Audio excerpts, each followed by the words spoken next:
Hi, and welcome to the March 2022 Bourne Review. I'm Susan Barlow. First, some headline news and announcements. Bourne's annual and special town meeting will be on May 2nd. Bourne town election will be held on May 17th. Jennifer Copeland was promoted from assistant town planner to town planner, filling the vacancy created by Corrine Moore's retirement in January after 26 years of service to the town.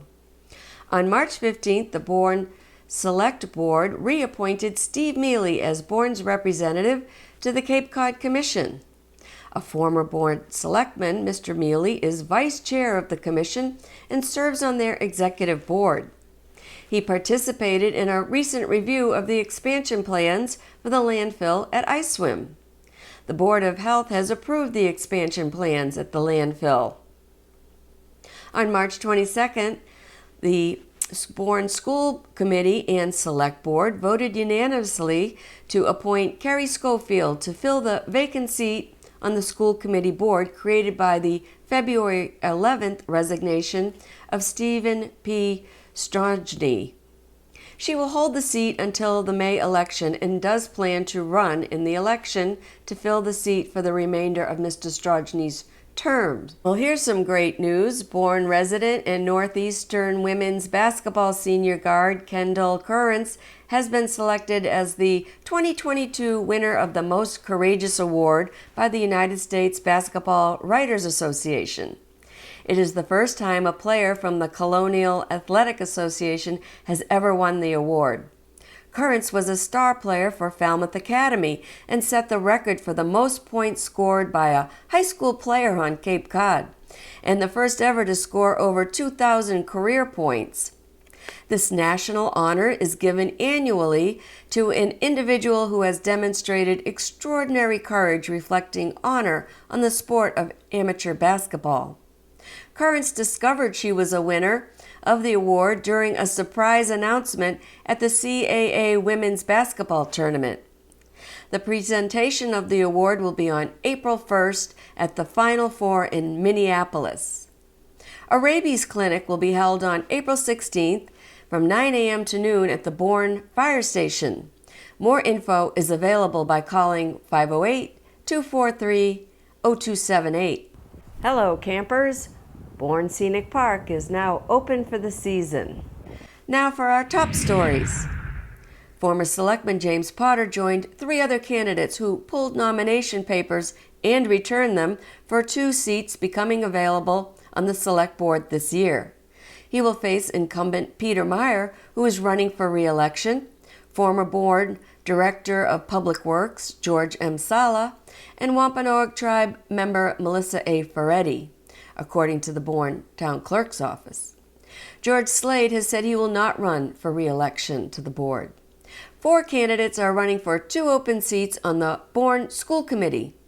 Incumbents Emily Berry and Maureen Fuller, as well as Bourne Scenic Park Manager John Morrill and Francis Chakowski Jr. of Pecasset. There is 1 opening on the Board of Health. Barbara Princiota is running for re-election to the Board of Health against challenger Belinda Rubenstein of Sagamore. 3 people are running unopposed for the 3 seats on the Planning Board. They are incumbent David J. O'Connor, Patricia Nemeth of the Zoning Board of Appeals, and Amanda Wing from Monument Beach.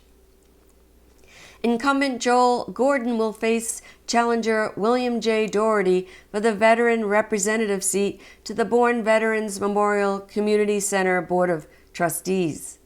2 seats are open on the board of the Jonathan Bourne Public Library Board of Trustees, with 2 candidates running unopposed, Todd Benedict and the incumbent Perry Davis.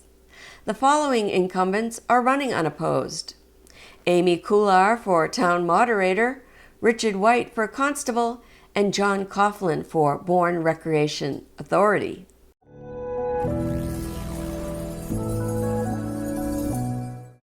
Bourne loves pickleball, and so do lots of people around the country. It is said to be the fastest growing sport in the U.S. today.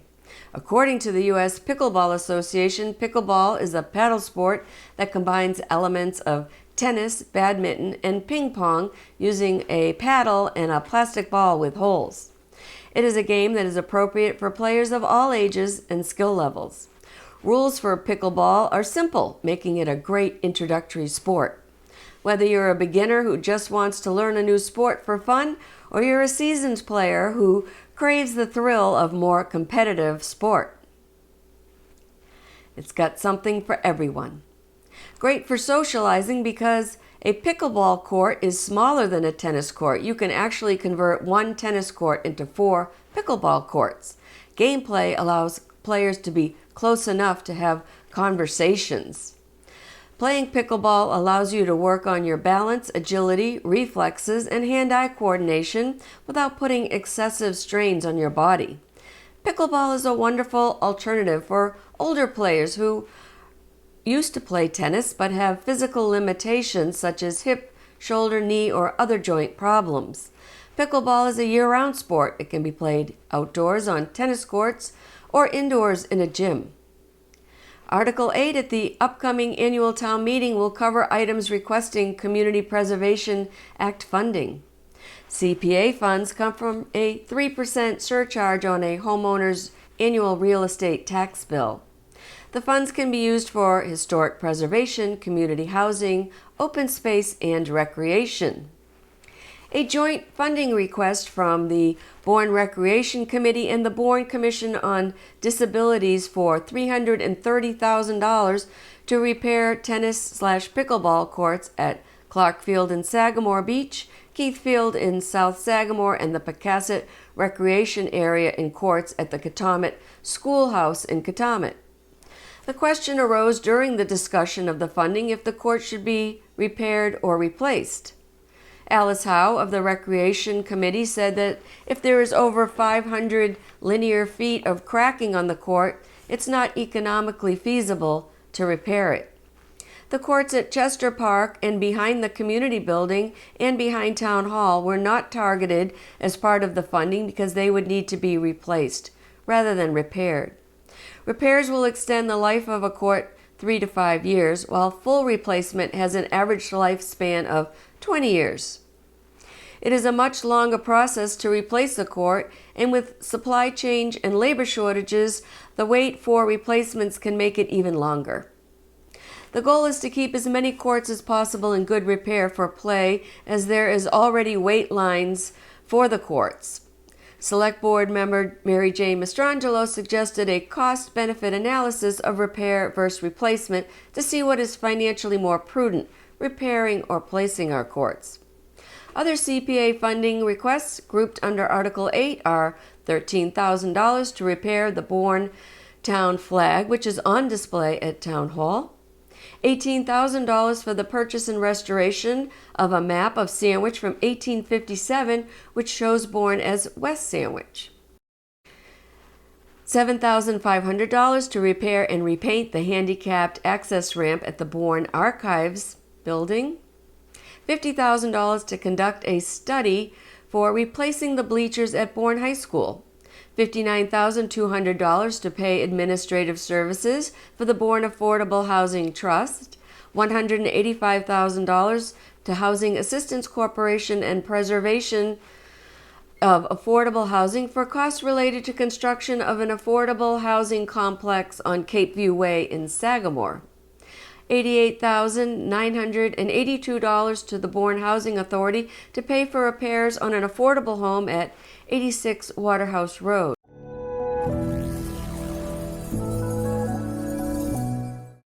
The controversial proposed multi-purpose machine gun range at Joint Base Cape Cod by the Army National Guard is under an Environmental Protection Agency study, and a report is expected sometime this spring.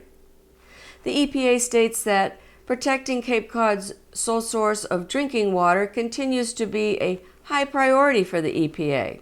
Massachusetts Department of Environmental Protection and the Massachusetts Environmental Management Commission continues to work at Joint Base Cape Cod under Superfund and existing safe Drinking Water Act orders to address existing contamination from past training and military activities at the base. Under both of these programs, EPA Region 1 has overseen cleanup of over 45 separate areas of contamination to date. The contamination was caused by training and military activities at the base, including at the known distance range, the area proposed for the multi-purpose machine gun range. While the Sole Source Aquifer Project review is an independent review, data from the Superfund and Safe Drinking Water Act cleanup work will be considered by the EPA as part of the review.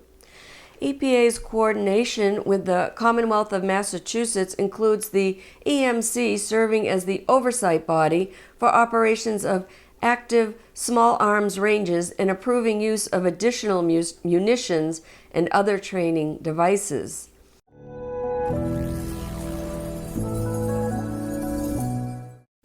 Has North Atlantic right whale aerial survey team spotted 4 pairs of mother and calves in Cape Cod Bay. North Atlantic right whales can migrate great distances, often as far from the east coast of the southern United States to Canada, and the journey is dangerous. Our local waters are a sanctuary for new mothers and their offspring. So far this year, 15 right whale calves have been identified in the southeast United States. Reminder, boaters are asked to keep whales safe by adhering to the seasonal speed limits in Cape Cod Bay. Vessels 65 feet or larger are required to travel at 10 knots or less. Vessels smaller than 65 feet are strongly encouraged to travel at 10 knots or less in the bay and are required to do so during the peak season between March 1st and April 30th. There are only 340 right whales left on Earth. The greatest danger to them is strikes from ships and entanglements in the ropes that connect lobster pots, which sit on the floor of the ocean, to the buoys on the surface. The most important step that the public can take is to assist investigators by immediately reporting any sightings of injured or stranded whales, dead or alive. In the United States, make the report by calling the Greater Atlantic Marine Mammal Stranding Hotline at 866-755-6622 or the Southeast Marine Mammal Stranding Hotline 877-433-8299. The Bourne Select Board voted unanimously to add a ballot question regarding the Holtec Pilgrim LLC proposal to dump radioactive water from the decommissioned Pilgrim nuclear plant in Plymouth into Cape Cod Bay. Leona Bombassi of Pocasset drafted the ballot question to immediately withdraw any plans to discharge any radioactive water into Cape Cod Bay. Ms. Bombacci noted that Holtec has 2 options for disposal of radioactive water. The company can transport it elsewhere or dump it into the bay. As usual, the cheapest, most convenient method that has been going on for centuries is to dump toxins and waste into our waters. When is the tipping point that our oceans cannot handle more pollutants? This graph shows a dead zone or hypoxic zone in Cape Cod Bay of very low dissolved oxygen levels. The Gulf of Maine, of which Cape Cod Bay is part of, is one of the fastest warming areas in the world. A recent report from the Gulf of Maine Research Institute found that water temperatures for most all of 2021 met the definition of a marine heat wave. Here's what's happening downtown. Completion of the Calamar Apartments, aka the Tides of Bourne, aka Connect 55 Plus, has moved the completion date back again. According to the developer, the apartment complex should be ready for tenants in September of 2022. People that have reserved apartments and expect to move into them are understandably concerned about the repeated and lengthy delays in completion of their apartments. If you have questions or concerns, call them directly at 508-743-0855. Here's an update on services. Hazardous waste collection dates. The collection provides the area with some environmentally safe ways to dispose of out-of-date or unwanted household chemicals, oil-based paint, antifreeze, marine chemicals, pool chemicals, pesticides, herbicides, mercury thermostats and thermometers, and more, but no latex paint. On the Upper Cape, the dates are Sandwich High School at 365 Quaker Meeting House Road, Saturday, April 16th. Falmouth High School, Saturday, June 18th, located at 874 Gifford Street. Mashpee Middle High School at 500 Old Barnstable Road on Saturday, August 20th. And the Bourne Landfill at 201 MacArthur Boulevard on Saturday, October 22nd. All events run from 9 a.m. to 1 p.m. Sadly, Cape Cod has a higher suicide rate than the state average. If you're feeling depressed or hopeless or having suicidal thoughts, or if you know someone who's struggling this way, please reach out for help.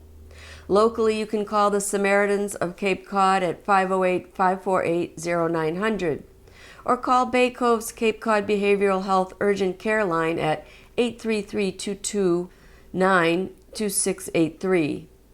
Based in Hyannis, Bay Cove provides 24/7 urgent and emergency behavioral health services to individuals of all ages throughout Cape Cod from Provincetown to Bourne. Falmouth and Cape Cod hospitals are desperately in need of blood. In fact, the American Red Cross has issued an alert. The national blood supply is desperately low. If you donate blood to Cape Cod Healthcare, you can know that your donation stays on the Cape to benefit your friends, families, and neighbors rather than being transferred outside our community. To schedule your appointment, visit capecodhealth.org/give-blood. Doing some spring cleaning? Please put clean bagged clothing and textiles such as blankets and towels in the parking lot drop boxes located in the parking lots of Bourne Public Schools. These donations benefit the Bourne PTA. The St. Vincent de Paul Thrift Shop also accepts donations. They are relocated from Main Street to the Knights of Columbus building at 5 Armory Road in Buzzards Bay. For more info, you can call them at 508-759-7171 or find them on Facebook. The Council on Aging, located in the Bourne Community Building, 239 Main Street, offers a variety of programs for those 60 and older. There's still time to sign up for the Caregiver Respite Scholarship. This money is only available until June, so call COA Director Deborah Oliveira at 508-759-0600, extension 5226. Applications must be submitted by June 1st. Applicants can choose between 2 area adult day health programs, one in Mashpee and one in Wareham. On April 5th at 10 a.m., leaders of Camp Edwards will give a presentation on the history and importance of Camp Edwards training site at Joint Base Cape Cod. Call the COA to register. On April 6th at 9:30 a.m., Phil Tura with the Bourne Fire Department will hold the Senior Safe program at the Bourne Community Building. The program focuses on fire and life safety education for seniors. At age 65, you're twice as likely to be killed or injured in a fire than the population at large. By 75, it's 3 times more likely and 4 times more likely at 85 years old.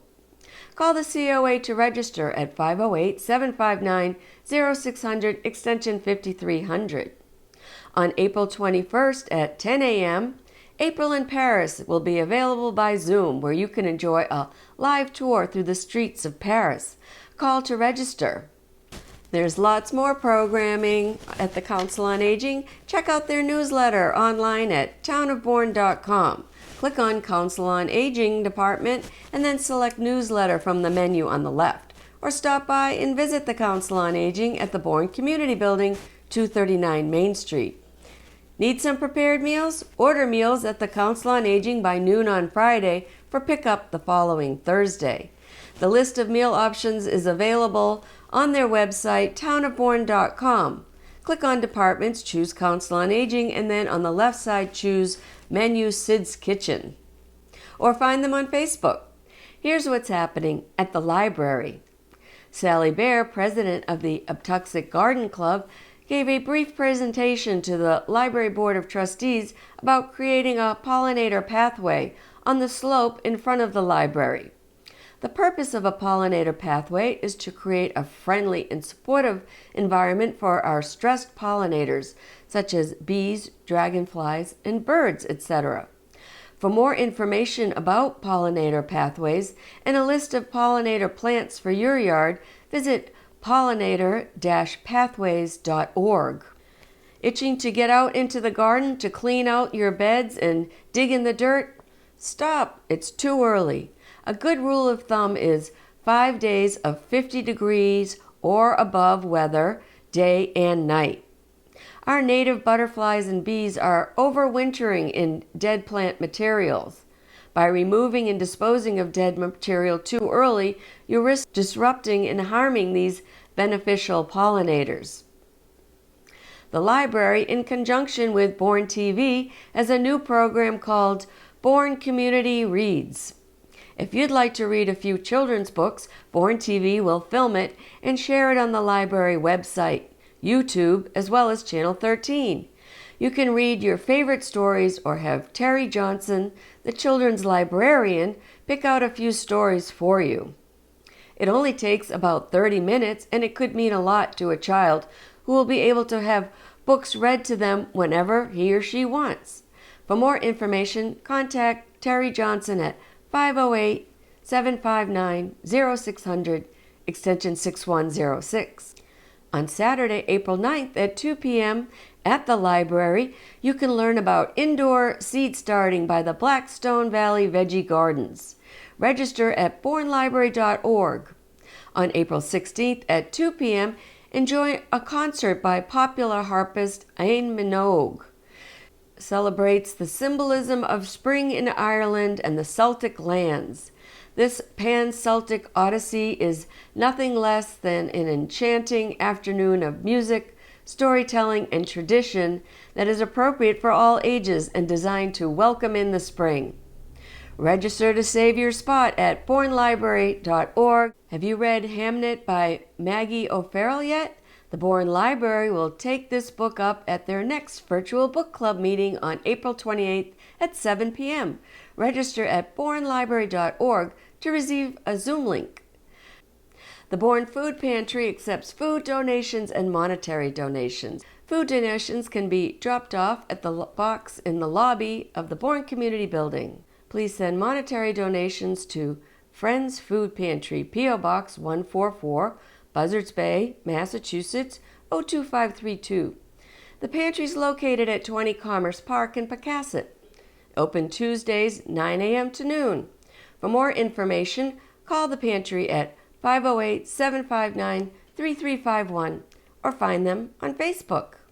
If you're in need of Meals on Wheels, or if you can volunteer to help deliver meals, please call Elder Services of Cape Cod at 508-394-4630. Here are some beautiful photos taken by area photographers showing the beauty that surrounds us.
Here's an update on COVID-19. CDC guidance now makes available a second COVID booster shot to those over 50 and who have at least 4 months since their first booster, or those 18 and older who have certain medical conditions and it has been 4 months since their first booster. Hundreds of millions of free test kits that are being offered by the federal government are still available. Each household is eligible for 4 free test kits from the U.S. government. To order your test kits, go to www.covidtest.gov or just give them a call at 800-232-0233. Order your test kits now so that you have them on hand if and when you need them. Thankfully, the numbers are coming down as we get through the winter surge in cases. According to the Barnstable County Health Department, the percent positive rate in Barnstable County is 2.34% as of March 30th. The positivity rate for Bourne is 5.8%. The positivity rate is not a good measure of the virus because many have switched to home testing kits and there isn't any reporting of positive home tests. So, we take a look at hospitalizations, which are more accurate, but remember, hospitalizations lag 2 to 3 weeks behind surges. On March 30th, there were 221 COVID hospitalizations in Massachusetts, and as you can see in the graph there, those have decreased over the month of March. Of those 221 patients, 129, 58%, were fully vaccinated.